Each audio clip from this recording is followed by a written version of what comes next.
बात ही कैसे हो बेटा आप सब लोग। अभी जैसे आप लोगों को पता है कि बोर्ड के एग्जाम्स जो है वो पास आ गए हैं और बच्चों को बहुत सारे क्वेश्चंस जो है वो अभी इस टाइम पर परेशान करना स्टार्ट कर देते हैं। जैसे फॉर एग्जांपल कि मैम पेपर जो है हमें कैसा करना चाहिए और एग्जामिनर जो है वो क्या क्या चीज़ें देखेगा जिस टाइम पर हम लोग पेपर कर रहे होंगे, कौन सी चीज़ें ऐसी हैं जो हमें फॉलो करनी चाहिए, कौन सी चीज़ें ऐसी हैं जो हमें ध्यान रखनी चाहिए जिस टाइम पर हम पेपर दे रहे होते हैं।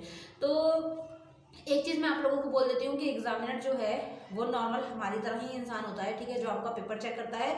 और दूसरी चीज़ कि उसके भी स्टूडेंट, उसके भी बच्चे होते हैं, है ना, वो भी स्टूडेंट्स होते हैं और वो भी कहीं ना कहीं स्कूल कॉलेज में पढ़ रहे होते हैं। तो नॉर्मल इंसान ही होता है, कोई ऐसा नहीं है कि दूसरे प्लेनेट से आके आपकी कॉपीज जो है वो चेक की जाती हैं, ऐसा तो नहीं है। तो सिंपल कौन सी ऐसी चीज़ें हैं जो आप लोगों को फॉलो करनी चाहिए और कौन सी ऐसी चीज़ें जो आप लोगों को ध्यान रखनी चाहिए कि हाँ ये चीज़ जो है हमें करनी पड़ेगी तभी एग्जामिनर जो है अच्छे मार्क्स देगा। ओके, तो फर्स्ट ऑफ ऑल तो जो चीज़ स्पेशली बॉयज़ के लिए बहुत ज़्यादा डिफिकल्ट होती है that is handwriting. You have to do work on your handwriting. Your handwriting should be neat and clean. Okay, अगर हिंदी में बोलूँ तो आपकी हैंड राइटिंग जो है एकदम साफ सुथरी होनी चाहिए। आपका देखो, अगर आपके मान लो कि आपको कोई चीज़ आ नहीं रही है, ठीक है, आपको कोई क्वेश्चन जो है आ नहीं रहा है, जैसे मैं अपने ऑफलाइन वाले स्टूडेंट जो है मेरे बच्चे, उनको मैं बोलती हूँ कि अगर आपको कोई क्वेश्चन जैसा है कि हमें आता नहीं है उसके बारे में, लेकिन अगर आप उसके बारे में कुछ भी एटलीस्ट लिख कर आओगे और आपकी राइटिंग अगर अच्छी होगी ना, तो वहाँ पर आपको एग्जामिनर जो है वो मार्क्स जरूर देता है। ऐसा नहीं है वो आपके मार्क्स बिल्कुल कट कर दे या आपको देना। और जो बच्चे फेल होते हैं या जिन बच्चों की कंपार्टमेंट आती है उनके साथ इशू क्या होता है कि वो शीट जो है वो बिल्कुल एम्प्टी छोड़कर आते हैं, मतलब उन्होंने कुछ लिखा ही नहीं होता है। तो अगर आप कुछ लिखेंगे नहीं या आप क्वेश्चन से मिलता जुलता नहीं लिख के आएंगे, जैसे कि बहुत सारे बच्चे आप लोग देखते होंगे, कोई गाने लिख के आ रहा है, कोई हनी सिंह के रैप लिख के आ रहा है और कोई टीचर से रिक्वेस्ट कर रहा है कि हमें पास कर दीजिए और हमें जो है हमारे घर में ये प्रॉब्लम है वो प्रॉब्लम है। नहीं, इन चीज़ों से एग्जामिनर जो है वो और ज़्यादा इरिटेट हो जाता है।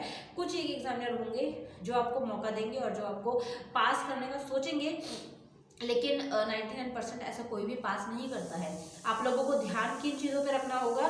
फर्स्ट ऑफ ऑल आपकी हैंड राइटिंग, आपकी हैंड राइटिंग साफ सुथरी होनी चाहिए, नीट क्लीन होनी चाहिए। अगर मान लो आप बोर्ड का एग्जाम लिख रहे हो या आप नॉर्मल एग्जाम भी लिख रहे हो, ठीक है, आपको नॉर्मल स्कूल में एग्जाम भी लिखते हो, तो ये चीज़ें जो मैं बता रही हूँ कि स्कूल एग्जाम्स और as well as board exams सबके लिए है कि आप कुछ लिख रहे हो और आपको मान लो बीच में आपकी कटिंग हो जाती है तो आपके मान लो बीच में कटिंग हो जाती है, तो आप वहाँ पर क्या करते हो, कई बच्चे ऐसे करेंगे कि उसको स्क्वायर बना के पूरा यूं यूं यूं यूं यूं यूं ड्राइंग की तरह उसको भर देंगे पूरा स्क्वायर, मतलब कि दूर से चमकना चाहिए कि हमने कटिंग की है।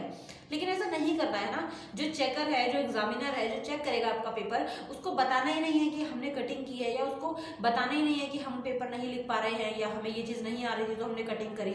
अगर आप कुछ लिख रहे हो और आपसे कटिंग हुई भी है ना, तो आपको उसको हाईलाइट करने की ज़रूरत नहीं है। You don't have to need to highlight it और टू कटिंग डबल और डबल डबलिंग करने की उसके ऊपर ज़रूरत नहीं है। आप नॉर्मल उसको लिखा है आपने, आपको लगा कि ये गलत हो गया, छोड़ दीजिए, कोई बात नहीं, उससे आगे बढ़ जाइए, लेकिन उसको काटा पीटा करने की ज़रूरत नहीं है, जो कि बच्चे सबसे ज़्यादा गलतियां करते हैं। कटिंग बिल्कुल भी नहीं करनी होती पेपर में। अगर कटिंग कर भी रहे हो तो भी, अगर हुई भी है, एक सिंगल लाइन खींचो, अगर गलती से कर भी दी है तो एक सिंगल लाइन खींच दो, दैट्स इट। आपको चमकाना नहीं है, एग्जामिनर की निगाह में नहीं आना चाहिए कि आपने आपको वो चीज़ नहीं आ रही थी और आपने वो चीज़ कटिंग करके मतलब दोबारा से करी है, ठीक है। फर्स्ट चीज़ ये मैटर करती है।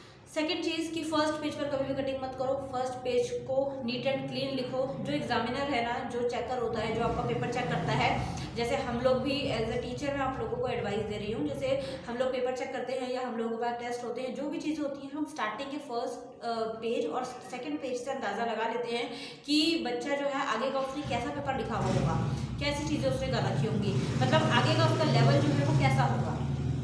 आप लोग समझ रहे हो आई होप मेरी चीज़ें। मैं एज अ टीचर आप लोगों को वो चीज़ें बता रही हूँ जो हम लोग नोटिस करते हैं पेपर को चेक करते टाइम, कि आप लोग अगर पेपर जैसे हमारे पास आया है और हम चेक कर रहे हैं, तो अगर स्टार्टिंग का जो पेज है उस पर हैंड राइटिंग साफ सुथरी है, नीट एंड क्लीन है और बच्चे ने एज इट इज़ वही आंसर्स लिखे हुए हैं जो क्वेश्चन पेपर में पूछे गए थे, तो एग्जामिनर को आधे से ज़्यादा चीज़ें वहीं से पता लग जाती है कि हाँ बच्चा पढ़ने वाला है, मेहनती है, तो इसको पास करना बनता है, इसको फेल नहीं करेंगे। लेकिन अगर उसी जगह पर आप फर्स्ट पेज पर ही कटिंग, काटा पीटा, फर्स्ट क्वेश्चन की जगह आपने सीधा 10th क्वेश्चन स्टार्ट कर दिया, वो भी आप कटिंग कर करके कर रहे हो, या फिर आपने उसमें बहुत खिचड़ी पका रखी है इतनी सारी चीज़ें अगर करोगे तो वहाँ पर आपको मार्क्स मिलने की गुंजाइश एकदम कम हो जाती है और टीचर इरिटेट हो जाता है। तो आपको उसको इरिटेट नहीं करना है, आपको उसको एकदम कूल माइंड वाला पेपर दिखाना है कि हाँ हमारा पेपर अच्छा है, हमें आता था, हमने हैंड राइटिंग साफ सुथरी करी है, दैट्स इट। ठीक है, सबसे मेन चीज़ आपको यही ध्यान रखनी होती है।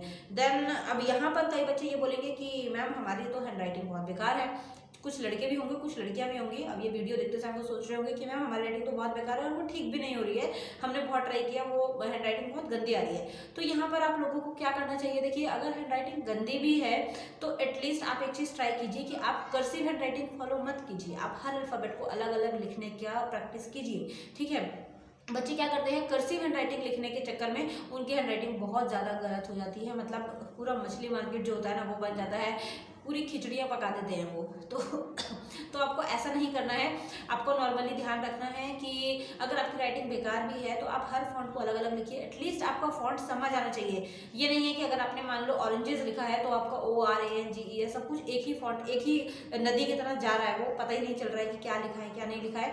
तो इस तरीके से आपको थोड़ा सा एग्जामिनर के माइंड से चलना होता है बच्चे। ठीक है, आपका पेपर का अगर फ्रंट अच्छा होगा ना तो आपको एग्जामिनर खुश होकर नंबर देता है। और बहुत बार ऐसा होता है कि अगर 2-3 मार्क्स, जैसे मैं बोलती भी हूँ कई बार कि 2-3 मार्क्स अगर आप फेल हो रहे हो ना तो एग्जामिनर आपको 2-3 मार्क्स ओवर देके पास भी कर देता है, अगर आपकी प्रेजेंटेशन अच्छी है।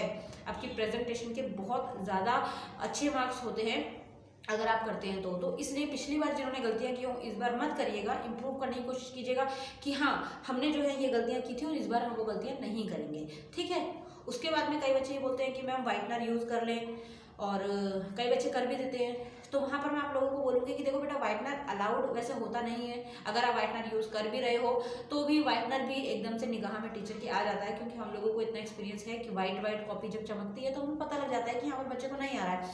और कटिंग करने का मतलब, अगर आपने कुछ चमकना वाला कर दिया उसके अंदर तो उसका मतलब ये है, एग्जामिनर के माइंड में ये चीज़ आ जाती है कि यहाँ पर ये चीज़ जो है गलत है, यहाँ पर इस बच्चे ने या तो पूछा है या इधर उधर से पता किया है, या यहाँ पर ये बच्चा अटका है तो मतलब इसको इस जगह पर नहीं आ रहा है, तो वहाँ पर उस जगह पर पढ़ता है। अदरवाइज एग्जामिनर आपको क्या लगता है कि आपके पूरा पेपर वो पढ़ते होंगे देन आपको मार्क्स देते होंगे? ऐसा नहीं होता है। आपको एग्जामिनर जो है वो आपका पेपर पूरा नहीं पढ़ते हैं, जस्ट स्टार्टिंग की फर्स्ट 2 लाइन्स पढ़ते हैं, दैट्स इट, काम खत्म। आपकी प्रेजेंटेशन, आपकी हैंड राइटिंग, आपका प्रेजेंट करने का तरीका, आपने प्रॉपर्ली हेडिंग लिखी है, आपने प्रॉपर अंडरलाइन किया हुआ है, आपने प्रॉपरली नंबरिंग करी हुई है, आधे मार्क्स तो आपको वहीं पर मिल जाते हैं, आधा पास वो आपको वहीं पर कर देते हैं। तो इस चीज़ को थोड़ा सा ध्यान दीजिए। ठीक है, आपकी प्रेजेंटेशन बहुत ज़्यादा मैटर करती है, और कभी भी ये चीज़ नहीं सोचनी है कि हमने ये लिख दिया। जैसे ये रहता है कि बच्चे जो है हनी सिंह के रैप लिख के आ रहे हैं, बच्चे गाना लिख के आ रहे हैं, बच्चे कोई स्टोरी लिख के आ रहे हैं, कोई इमोशनल स्टोरी लिख के आ रहे हैं। नहीं, आप लोगों को जो क्वेश्चन आया है ना, जैसे कि मान लो वो मिसेस पंफ्री वाला चैप्टर है 10th क्लास में इंग्लिश में, तो आप वो स्टोरी इतनी ज़्यादा इंटरेस्टिंग है, अगर आप वो स्टोरी पढ़ लेते हो, ऐसी नेकलेस वाली स्टोरी है, फुटप्रिंट विदाउट फीट है वो स्टोरी है, हिंदी में जो इंग्लिश में भोली वाली स्टोरी है, तो ये स्टोरीज इतनी ईजी हैं कि आप इनको याद कर लो। इसके अंदर क्वेश्चन कोई भी आता है तो आपको नॉर्मली क्या करना है कि उस क्वेश्चन से मिलता जुलता, आपको अगर आंसर नहीं भी आ रहा तो उससे मिलता जुलता कुछ तो आपको पता होगा, कुछ आपको आइडिया होगा कि हाँ उस क्वेश्चन में ये पूछा गया है और उसके बारे में मैंने ये चीज़ें पढ़ी थी, तो मुझे ये चीज़ें करनी है, ये चीज़ें अगर मैं लिखता हूँ तो क्वेश्चन से मिलता जुलता है, दैट्स इट। अगर आप इतना भी लिख के आते हैं तो आपको एग्जामिनर फुल ऑन मार्क्स ज़रूर देगा। वो ऐसा नहीं है अगर आपने 3 नंबर का क्वेश्चन है ना और आप 3-4 लाइनें भर के आए हो तो आपको 80% मार्क्स भी देता है। ठीक है, ऐसा नहीं आपको पूरा क्वेश्चन पे काटा मारेगा और कुछ नहीं देगा, नहीं, मार्क्स ज़रूर मिलते हैं अगर आपने कुछ लिखा हो। Condition is you have to do write something on your sheet. अगर आपने कुछ लिखा ही नहीं है तो एग्जामिनर आपको मार्क्स नहीं देगा, क्योंकि उसके पास कोई मौका ही नहीं है आपको पास करने का, आपको मार्क्स देने का। ठीक है, तो आई होप ये चीज़ें आप समझ रहे होंगे और ये गलतियाँ आप लोग पेपर में मत करिएगा।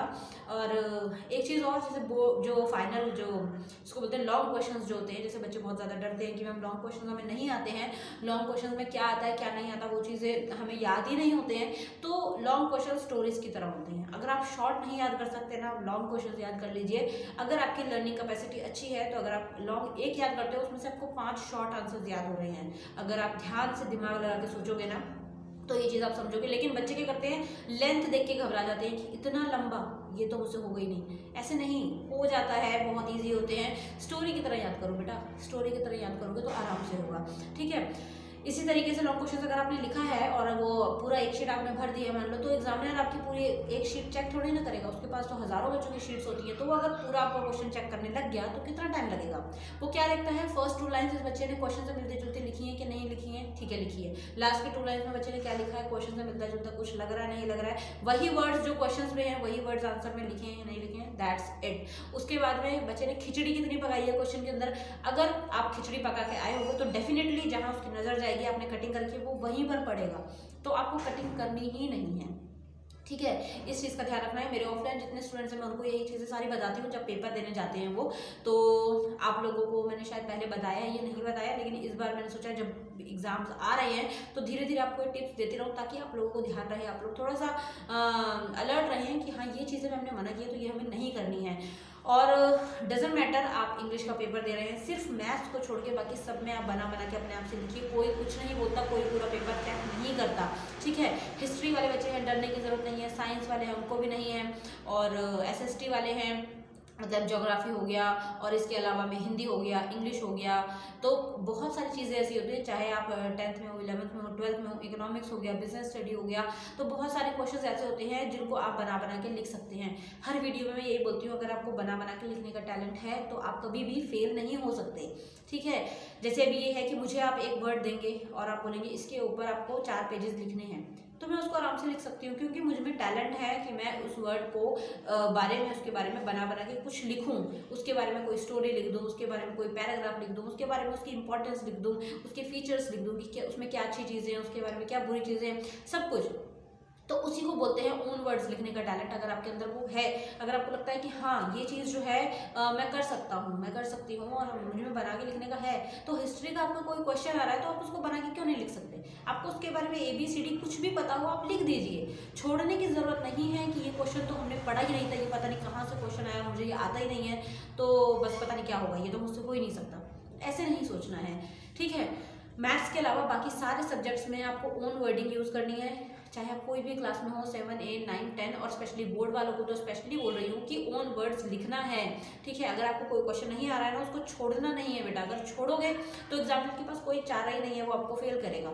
अगर छोड़ोगे नहीं, उसके बारे में कुछ लिख कर आओगे, साफ हैंड राइटिंग रखोगे, कटिंग नहीं, खिचड़ी वाली हैंड राइटिंग है भी तो कोई बात नहीं, लेकिन उसमें कटिंग मत करो, ठीक है। अगर कटिंग करोगे तो दिक्कत होगी और फिर परेशान होगे, तो इसलिए इन चीज़ों पर थोड़ा सा ध्यान देना है। और ये जो टिप्स मैं बता रही हूँ अभी के टाइम पर जो मैंने चीज़ें बताई हैं इनको ध्यान रखिएगा। और इसके अलावा मैं पॉइंट आउट करना चीज़ को, मतलब कि नंबरिंग करना प्रॉपर्ली, और use blue pen, blue sketch pen, okay, और black sketch pen for underlining things. और इसके अलावा में वाइटनर का यूज़ बिल्कुल मत करिएगा, ठीक है। वाइटनर से एग्जामिनर बहुत ज़्यादा इरिटेट हो जाता है। सेकेंड चीज़, रेड पेन ग्रीन पेन का यूज़ नहीं करना है, कहीं आप अंडरलाइन करने लग जाओ। डायग्राम्स की प्रॉपर लेबलिंग करनी है, आप साइंस में बना रहे हो, इसके अलावा में और कोई चीज़ है, मैथ्स में आप कोई फिगर बना रहे हो तो आपको प्रॉपरली स्केल एंड पेंसिल का यूज़ करना है। So these are some tips which you can follow in your board exams, आप इनको फॉलो कर सकते हैं। और इसके अलावा में अंडरलाइनिंग वगैरह तो मैंने आपको बोल ही दिया है, प्रॉपर्ली नंबरिंग के लिए बोला है, तो उसका भी आपको ध्यान रखना है और कोशिश करनी है कि इन चीज़ों पर आप थोड़ा सा ज़्यादा फोकस करें, ठीक है। अभी आपके पेपर में काफ़ी टाइम है, वीडियो मैंने काफ़ी पहले बना दिया है ताकि आप लोग अभी प्रैक्टिस कर पाएँ, okay. So I hope video helpful रहेगी। और टेलीग्राम ग्रुप पर मैं हूँ ही, कोई भी डाउट होता है, कोई क्वेश्चन होता है तो वहाँ पर आइए, वहाँ पर पूछिए, मोस्ट वेलकम। कमेंट बॉक्स है, कोई भी कमेंट आप कर सकते हैं, अगर आपको कोई भी डाउट लगता है आप कमेंट बॉक्स में भी पूछ सकते हैं if you are not comfortable with Telegram, ठीक है ना। तो नेक्स्ट वीडियो में मैं जल्दी मिलूंगी, और ऐसे अपना प्यार देते रहिए, अपना सपोर्ट करते रहिए। पेपरों के टाइम पर मिलकर तैयारी करेंगे, घबराना नहीं है, डरना नहीं है, हिम्मत नहीं हारनी है। चाहे आप CTP स्टूडेंट हो, ओपन स्टूडेंट हो, रेगुलर स्टूडेंट हो, सब ही एक जैसे हैं, ठीक है। सबका माइंड एक जैसा है, सब लोग अच्छा स्कोर कर सकते हैं, बट कंडीशन इज़ कि आपको हार्ड वर्क करना पड़ेगा। If you will not do hard work so you can't pass, और आप पास हो ही नहीं सकते, क्योंकि मेहनत तो करना पड़ेगा ना बेटा। अगर मेहनत करोगे so you will definitely pass, ठीक है ना। तो नेक्स्ट वीडियो में जल्दी मुलाकात होगी। Thank you so much. और जैसे कि मैं हमेशा बोलती हूँ, बाय बाय।